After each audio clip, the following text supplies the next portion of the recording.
പാക് മുൻ പ്രധാനമന്ത്രി ഇമ്രാൻഖാനെ ആശുപത്രിയിലേക്ക് മാറ്റാൻ സുപ്രീം കോടതി ഉത്തരവ്. അദിയാല ജയിലിൽ കഴിയുന്ന ഇമ്രാൻഖാന്റെ ആരോഗ്യസ്ഥിതി വഷളായതിനെ തുടർന്നാണ് ആശുപത്രിയിലേക്ക് മാറ്റുന്നത്. പരമോന്നത കോടതിയുടെ ഉത്തരവ് സ്വാഗതാർഹമാണെന്ന് പാകിസ്ഥാൻ തെഹ്രീക്ക് ഇൻസാഫ് പാർട്ടി പ്രതികരിച്ചു. വിശദാംശങ്ങളുമായി അഖില സി പി ചേരുകയാണ്.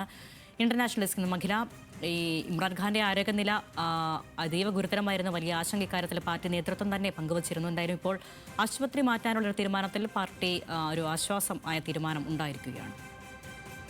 തീർച്ചയായും അരണ്യ, സുപ്രധാനപ്പെട്ട ഒരു ഇടപെടലാണ് സുപ്രീം കോടതി, പരമോന്നത കോടതി നടത്തിയിരിക്കുന്നത് എന്നുള്ളതാണ് ഏറ്റവും ശ്രദ്ധേയം. അടുത്ത 48 മണിക്കൂറിനുള്ളിൽ തന്നെ ഇമ്രാൻഖാനെ ആദ്യാല ജയിലിൽ നിന്നും ഷിഫ ഇന്റർനാഷണൽ ആശുപത്രിയിലേക്ക് മാറ്റണം എന്നുള്ളതാണ് സുപ്രീം കോടതിയുടെ നിർദ്ദേശം. മാത്രമല്ല, സെപ്റ്റംബർ 16, അടുത്ത മാസം 16-ാം തീയതി വരെ ആശുപത്രിയിൽ തുടരാനും നിർദ്ദേശമുണ്ട്.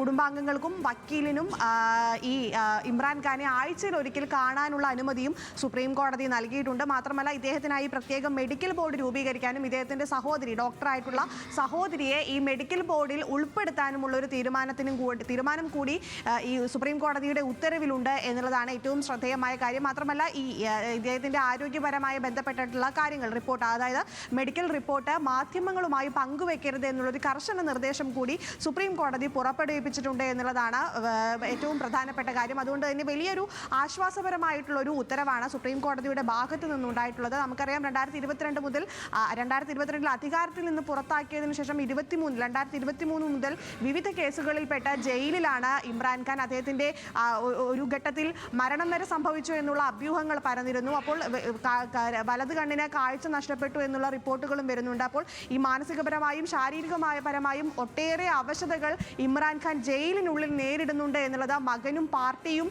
നിരന്തരം ചൂണ്ടിക്കാണിച്ചിരുന്നു.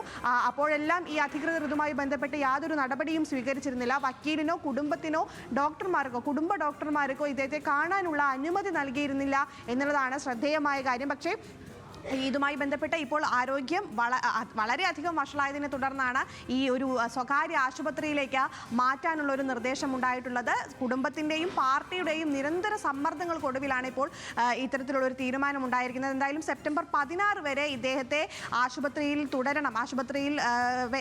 തുടരണം എന്നുള്ളൊരു ഉത്തരവാണ് സുപ്രീം കോടതി നൽകിയിരിക്കുന്നത്. മാത്രമല്ല, ഡോക്ടർമാർക്ക് ഇദ്ദേഹത്തിൻ്റെ ആരോഗ്യനിലയിൽ എത്രത്തോളം തൃപ്തി വരുന്നോ, എന്ന് തൃപ്തി വരുമോ അന്ന് മാത്രമേ ഇദ്ദേഹത്തെ ആശുപത്രിയിൽ നിന്ന് ജയിലിലേക്ക് മാറ്റാവൂ എന്നുള്ളൊരു ആവശ്യം കൂടി പാർട്ടി മുന്നോട്ട് വെക്കുന്നുണ്ട്. അരുണ്യ.